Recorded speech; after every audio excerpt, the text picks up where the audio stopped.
Още от деня започва с Волен Сидеров, лидер на Атака, и от днес можем да кажем водач на листата на политическа партия Атака за евроизборите. Разбрахме, че официално вие ще бъдете водач, нали така? Както се вижда, битката ще е лидерска, така виждам и за другите партии, така че направо използвам случая да кажа, че ги каня на дебат, обаче истински и то без криене. Какво разбирате под истински дебат? Истински разбирам не нагласен между този и онзи, или пък да се избягва някой да застане срещу мен, защото примерно аз не го допадам. А всеки водач на листа и всеки лидер на партия, всъщност те се покриват в много случаи. С малки изключения. Да, с малки изключения. Може би при ГЕРБ няма да бъде така. При ГЕРБ също пък е добре лидера да застане и да си говорим наистина на темата евроизбори, на темата позицията на България за събитията сега, които стават в Украйна. България в Европа като позиция, която няма яснота, защото в момента българското държавно ръководство няма собствена позиция. Повтаря това, което му казват тези гастролери тук. Ето, днеска беше шефа на НАТО. Това е следващата тема. Първо, преди да говорим за Расмусен, вие нападнахте членството на България в НАТО. Казвате, че то е излишно.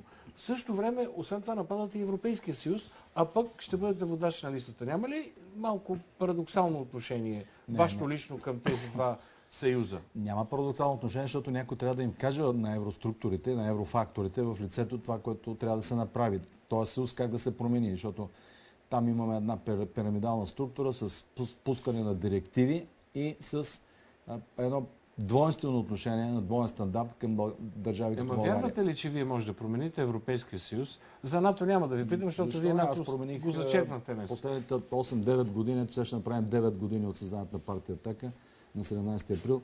Мисля, че промених България вече. Много теми, за които не се говореше. Сега кои са те? Темите за ислямизирането на България, за циганската престъпност, за колонизирането, ограбването, всичко това. Говореше си. Включително членството ни в НАТО, аз съм го поставил като основен принцип. Не се говореше за през 2005 година, примерно, така по начина, по който ние атакувахме този процес на ислямизиране на България, този процес на отчуждаване на българите от тяхната родина, нямаше. Сега ни се струва, че всичко това го е било. Обаче с този протест, който ние виждаме на екрана, какво целите с него? С този протест искаме да кажем на господин президента Плевнелиев и на премиера от срещната сграда, че тези гостувания на шефове на НАТО, на помощник държавния секретар на САЩ, на заместника на шефа на НАТО, които бяха в много кратък срок, са тайна дипломация. А България е страдала винаги от тайната дипломация, още от Балканските войни.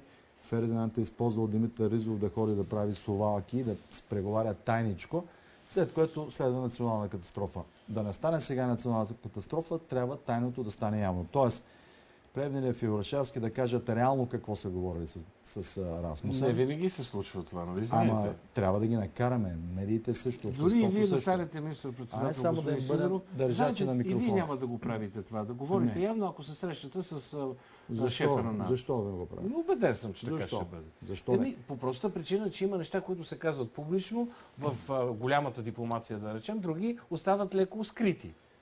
Сте ли съгласен с мен? Ако съм министър-председател, аз ще имам ясна позиция и на шефа на НАТО ще му кажа, че ще проведе референдум в България, дали да бъдем в НАТО или да излезем. На 10-та годишна. 10 години в НАТО какво донесоха на България? По-голяма сигурност, ние станахме по-силни военно, ние станахме по-силен фактор. Напротив, сега сме в най-слабата позиция като военно отношение от след Ньойския договор. Вие убедени ли сте, че тази позиция, която изразявате в момента, никога няма да се промени в бъдеще? Убеден ли сте в това? Искате да кажете, че ако стана министър-председател, ще стана привърженик на НАТО.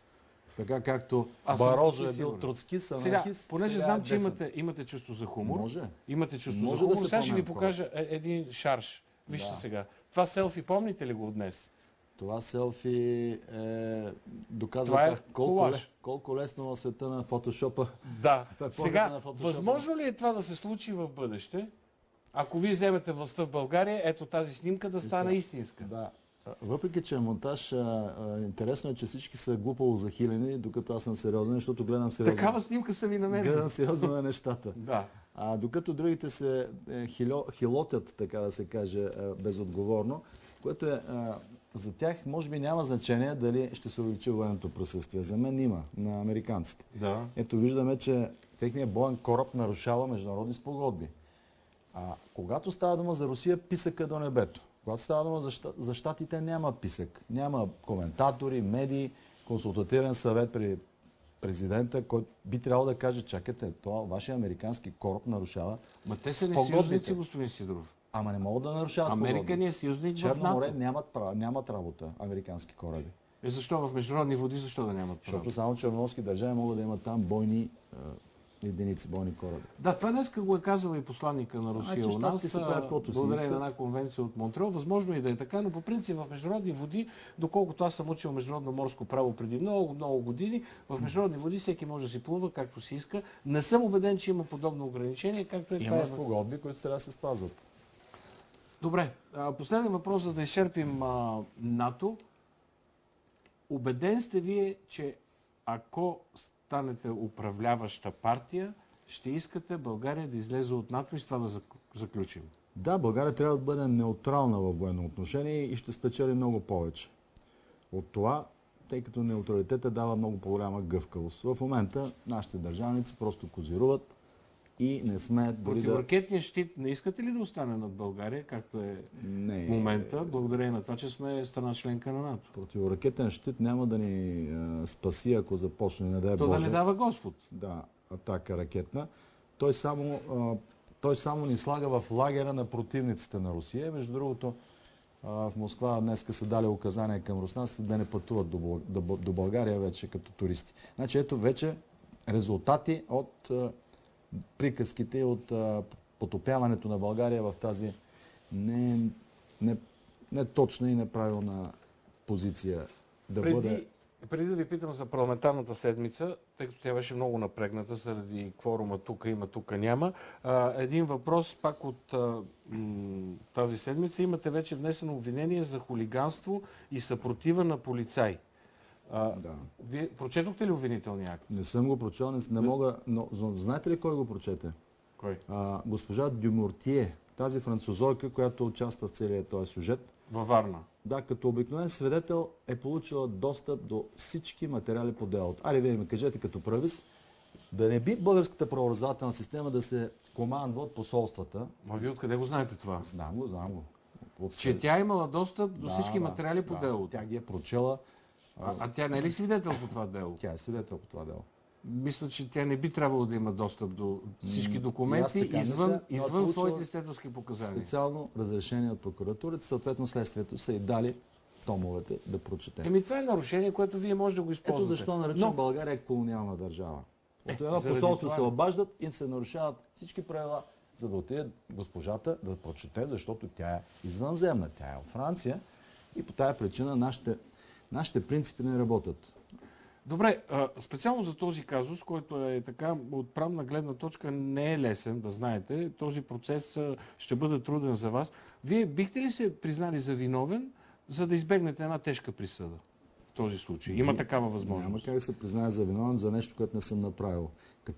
Категорично казвам, че този полицай лъжесвидетелства и това е един ден, той освен, че ще отговаря пред Божи съд за това нещо, защото за всяка лъжа казано не е лъжесвидетелство в Божите заповеди, но той ще отговаря и пред съда светския, защото един ден ще го осъдя за лъжесвидетелстване. А върху неговото лъжесвидетелство е изградена цялата тази велика акция на прокуратурата, която бих искал да действа по същия начин спрямо Бойко Борисов. Ето сега един пример ви давам. Дали пък няма двойни стандарти? Бойко Борисов, авиоотряд 28. Така. Установени категорично нарушения от 2-3 институции. Сметна палата, парламентарна комисия. Има повдигнато обвинение. Срещу кого? Срещу изпълнителя. Срещу началника на авиоотряда. А той на кого е подчинен? На министър-председателя. На министър-председателя. Министър-председателя сух, пионката гори. Тефтерчето на Златанов. Осъден кой? Златанов. Изпълнителя. А кой му нарежда? Там имаше едни инициали, обаче ние не разбрахме със сигурност кои са те. Не разбрахме.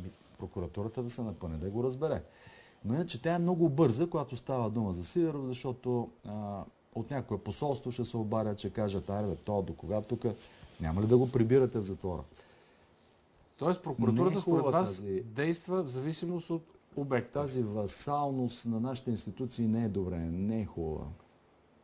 Аз само задавам въпроси, дали пък няма някакви двойни стандарти, някакви директиви от чужди посолства. Подозирате ли чадър срещу вашите опоненти, а пък срещу вас различно поведение от прокуратурата? Аз подозирам не чадъра, инсценировка спрямо мен. Това във Варна инсценировка ли? Да, от страна на съответния полицай и неговите колеги, защото върху тях аз го обяснях вече това 100 пъти. Имахме разправия, но не съм го удрял никога. Полицай не съм удрял аз. И няма да го направя. Обаче, полицай. За да приключим тази тема. Значи, тук имаме инсценировка по същия начин, както 2006 година с така наречената магистрала Тракия, която завърши с съдебно дело. 2010 на летището в Луфтханза. Заради пак скандал в самолета. Нали така беше? След това мога да го разкажа. При джамията... Не, няма смисъл. Не, това са няколко случая. Парадоксът е, че аз ги разказвам скандалите, вие обаче продължавате да повтаряте, вие имам преди всички медии, да повтаряте това, което някой жълт вестник е написал или някой тенденциозен вестник. Винаги ви даваме думата. Как? В Луфтханза аз защитих честта и достоинството на българите, защото тази, която обслужваше, се отнасяше към пътниците по два начина. Първа категория и втора категория. И понеже бяхме българи, тя се отнасяше по... И аз си го казах това в лицето. Може да се замълча, разбира се. Но нямаше да се казвам Волен Сидоров, ще да се казвам някакси друго. Вече в предизборната кампания ще бъдете ли по-спокоен? В смисъл, ще спазвате ли така по-голямо благоприличие? Аз съм винаги спокоен, но когато някой ме предизвиква, обижда или обижда символите на България или достоинството ми, няма как да реагирам. Нямаше да бъда от мъжки пол и нямаше да бъда човек с характер и собствено достоинство, ако си премълчавам такива неща. Кои от тези случаи аз съм много лесен за такива провокации, защото аз си хода свободно. Не хода като бившия премиер с 15 души охрана, 3 джипа и с някакви такива космически мерки охранителни. Така че всеки един би могъл нещо да ми подхвърли в лицето, да каже, да обиди. При което аз винаги го питам, добре, кажи ми защо обиждаш, не ме познаваш. Виждаш ме, знаеш ме, може би не харесваш моята политика, но дай да говорим с аргументи. Водил съм разговори по 30, по 40 минути на улицата, тук, Раковска, където си хода с хора. И накрая си стискаме ръцете, той казва, аз имах друга представа за вас, сега имам друга. Добре, ама 6 милиона... Ето това сигурно ще бъде вече... 6 милиона пълнолетни българи, няма как да им отделя половин час. Модела на предизборната ви кампания ще бъде от този тип, който разказахте току-що. Но да ви попитам нещо друго. Днес в едно интервю, което може би утре ще бъде излъчено пак по Дарик Радио, за втори път го цитираме, и си спомням началото на април за агенция Reuters. Вие почти поставяте ултиматум на правителството, което ако се заиграе с Европейския съюз и НАТО спрямо Русия, вие ще свалите доверието и предвиждате много бързи предсрочни парламентарни избори. Поддържате ли тази своя теза? Това е много важна тема, защото тя не засяга... Първо да кажете, ултиматум ли е това? Това не е ултиматум, това е прогноза, това е тенденция. Те ще се издънят просто, ако следват такава послушническа линия. А ние ще помогнем колкото можем това да стане по-бързо, защото то е вредно за България. Аз мислех, че ще има малко повече мъжество и характер в това правителство, да защити, да може да каже не, ще сложим вето. Или пък, извинявайте, но това не отговаря на нашите интереси. Няма да ви послушаме, няма да си развалям отношението с Русия, няма да ставаме врагове с държавата, която ни е освободила и с която имаме огромни икономически връзки. Те не можаха да съберат този кораж. Преди това Борисов не можа да събере кораж да направи каквото трябва. Той можеше да бъде... Ето сега идвам от Унгария, като ходихме с колеги да видим отблизо настроението за резултатите от изборите. Значи България и Унгария са съпоставими. Да, и като територия население. Орбан казва много ясно, тока за домакинствата ще се намали 10%. Писъци и врясъци от компаниите не ще го направят, защото това е полза на народа. Ограничава банките, ограничава монополните компании. Прави така, че да работят за индустрията. Добре, защо никой от нашите политици не следи точно какво прави Виктор Орбан и да го изкопира? Аз имах някаква илюзия 2009, че Борисов ще го направи. Имаше подобна голяма поддръжка, харесване, цялата власт. Да. Той не събра кораж. Значи това е въпрос и на кораж на характер. И Затова казвам, ако си начало на държавата си, на висок държавен пост, ти трябва да имаш и собствен характер. Не само доброто образование, лустрото, което така или иначе се изисква. Добре, вярвате ли на социолозите? Защото в повечето случаи те ви слагат под 6%, които са необходими да минете за 1 евро депутат. Да, но се застраховат веднага в коментара си и казват, за Атака да кажем, че тя много пъти е била погребана, но възкръсва. Нали? Това го казват винаги с цел застраховка, като дойде 25 май да каже да, ама ние предупредихме, при Атака винаги има една динамика, която е непредвидима. Тоест това не ви плашат тези проценти, примерно ето Галъп са 2,2, Нафис 3,2. Някои дадоха доста сериозно някъде увеличаване. даже дават на вашия бивш началник, колега, съпартиец Валери Симеонов. Началник. В телевизията не ви ли беше началник? Не, като началник, не е бил. Добре. Направих може известно с моето авторско предаване. Да, може би греша. Но някъде дори и Националния фронт ви бие. Някъде там. Ето, примерно, при Галъп имат 2% десети повече от вас. Има интересно на какво отгоре и при Медиана. Им ги пишат тия проценти, като те нямат никаква позиция по никакъв въпрос. Защо господин Симеонов беше тук в студиото преди една седмица и имаше си човека позиция. Каква, например? По всички въпроси се изказа. По отношение на кризата в Украйна. Да. Те взимат позицията на НАТО, на върхушката в Евросъюза. Какви патриоти са, какви националисти са?